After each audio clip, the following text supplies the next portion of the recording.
My dear student, आज हम अवतल पृष्ठ द्वारा अपवर्तन का सूत्र लेकर आए हैं। चलिए देखते हैं सूत्र में क्या होता है। जैसे कि हमें ये चित्र दिख रहा है, इस चित्र के माध्यम से इस भाषा को हम समझने का प्रयास करते हैं। तो क्या लिखा है कि मान लो एपीबी एक अवतल पृष्ठ है, जैसे कि चित्र में दिख रहा है। एपीबी क्या है? एक अवतल पृष्ठ है जिसका ध्रुव क्या है? पी है। जैसे कि दिख रहा है, ध्रुव क्या है? पी है। वक्रता केंद्र क्या है? सी है। चित्र में दिख रहा है वक्रता केंद्र क्या है? सी है। अब क्या लिखा है? इस पृष्ठ के बाईं ओर वायु है। इस पृष्ठ के बाईं ओर क्या रखी हुई है? हमारी वायु है। और दाईं ओर म्यू अपवर्तनांक का कोई माध्यम है। और दाईं ओर क्या है? म्यू अपवर्तनांक वाला कोई माध्यम है। अब आगे क्या लिखा है? मान लो इस पृष्ठ के मुख्य अक्ष पर बिंदु आकार की कोई वस्तु ओ रखी हुई है। जैसे कि हमारा दिख रहा है कि ये हमारा मुख्य अक्ष है, इस पर बिंदु आकार की ये वस्तु ओ रखी हुई है। अब वस्तु ओ से चलने वाली एक किरण वक्रता केंद्र सी की दिशा में आपतित होती है। जैसे कि दिख रहा है कि बिंदु ओ से चलने वाली जो प्रकाश किरण है वो वक्रता केंद्र सी की दिशा में चल रही है, जो बिना विचलन के सीधी निकल जाती है, जिसका विचलन नहीं होता है और सीधी उसी मार्ग से निकल जाती है। आगे क्या लिख रहे हैं? तथा वस्तु ओ से चलने वाली दूसरी किरण पृष्ठ के बिंदु एम पर आपतित होती है। जैसे कि अब बिंदु ओ से दूसरी प्रकाश किरण चल रही है, ये पृष्ठ के कहां पर? बिंदु एम पर आपतित होती है। और अभिलंब सीएन की ओर झुककर एम की दिशा में चली जाती है। और जैसे कि हमें दिख रहा है कि हमारा अभिलंब सी एन क्या हमारा अभिलंब है और ये किरण एम पर आपतित होती है, जो अभिलंब की ओर झुककर एम क्यू दिशा में चली जाती है। किरण एम क्यू को पीछे बढ़ाने पर, अब जो एम क्यू किरण है इसको हम पीछे बढ़ाएंगे तो ये हमारे मुख्य अक्ष को कहां पर मिलती है? बिंदु आई पर मिलती है। अतः आई वस्तु ओ का आभासी प्रतिबिंब होगा। इस प्रकार जो हमारा आई है वो वस्तु ओ का आभासी प्रतिबिंब होगा। अब आइए हम आगे देखते हैं आपतन कोण। जैसे कि में दिख रहा है कि ये हमारा आपतन कोण है। आपतन कोण कहां बनता है? आपतित किरण और अभिलंब के बीच में बनता है, वो कहलाता है आपतन कोण। तो ये हमारी आपतित किरण है और ये हमारा अभिलंब है, तो ये हमारा कहलाएगा आपतन कोण, जिसे हम किससे डिनोट करेंगे? आई से। आपतन कोण क्या हमारा? O M C. O M C ये हमारा क्या है? आपतन कोण है, जिसे हम आई से डिनोट करेंगे। अपवर्तन कोण N M Q. N M Q ये हमारा क्या है? अपवर्तन कोण है, जिसे हम आर से डिनोट करेंगे।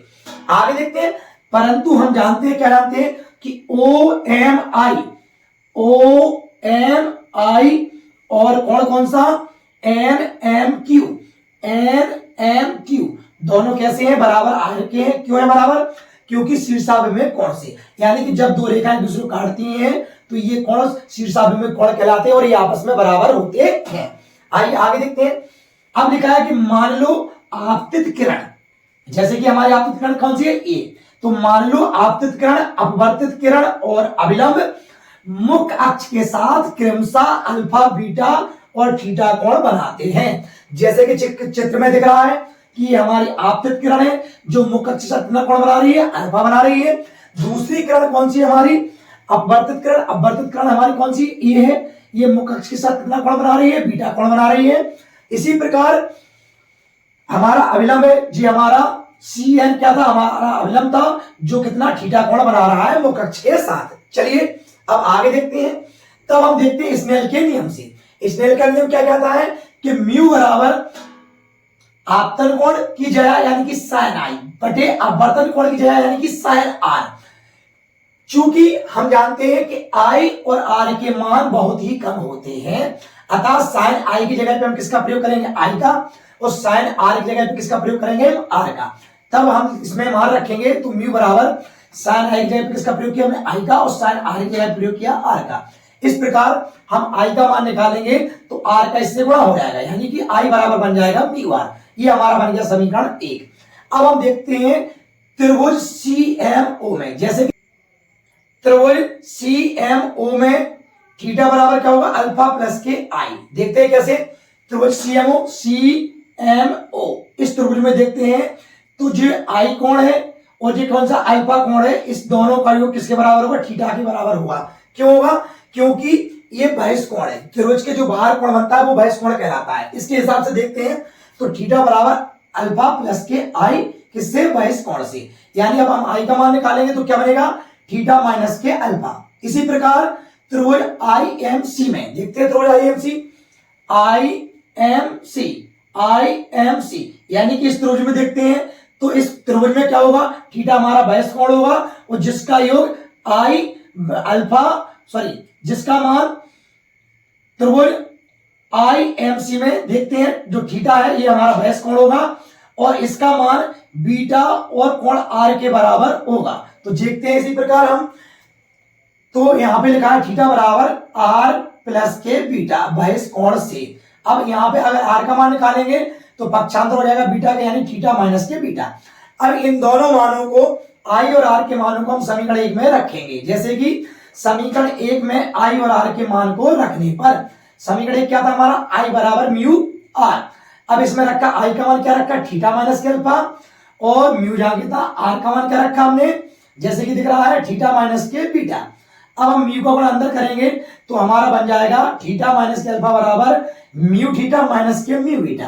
अब यहां से हम क्या करेंगे कि हमें थीटा कॉमन लेना है, इसलिए हम थीटा का पक्षांतर इस साइड करेंगे और म्यू बीटा का पक्षांतर इस साइड कर देंगे। तो हमारा बन जाएगा म्यू बीटा माइनस के अल्फा बराबर म्यू थीटा माइनस के थीटा।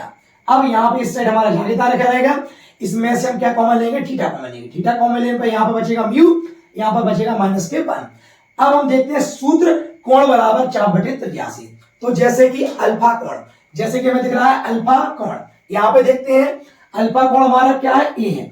तो इसके लिए हमारा ये चाप होगा और ये हमारी क्या होगी, त्रिज्या होगी। ये हमारा क्या होगा, चाप होगा, ये हमारी त्रिज्या होगी। तो इसका मतलब ये होगा एम पी, एम से लेके पी तक की दूरी क्या कहलाएगा, हमारा चाप कहलाएगा, और पी से लेके ऊ तक की दूरी क्या कहलाएगी, हमारी त्रिज्या कहलाएगी। इसी प्रकार बीटा कोण के लिए देखते हैं तो एम से लेके पी तक की दूरी हमारा चाप कहलाएगा और आई से लेके पी तक की दूरी हमारी क्या कहलाएगी, त्रिज्या कहलाएगी। इसलिए बीटा बराबर हो जाएगा एम पी बटे पी आई।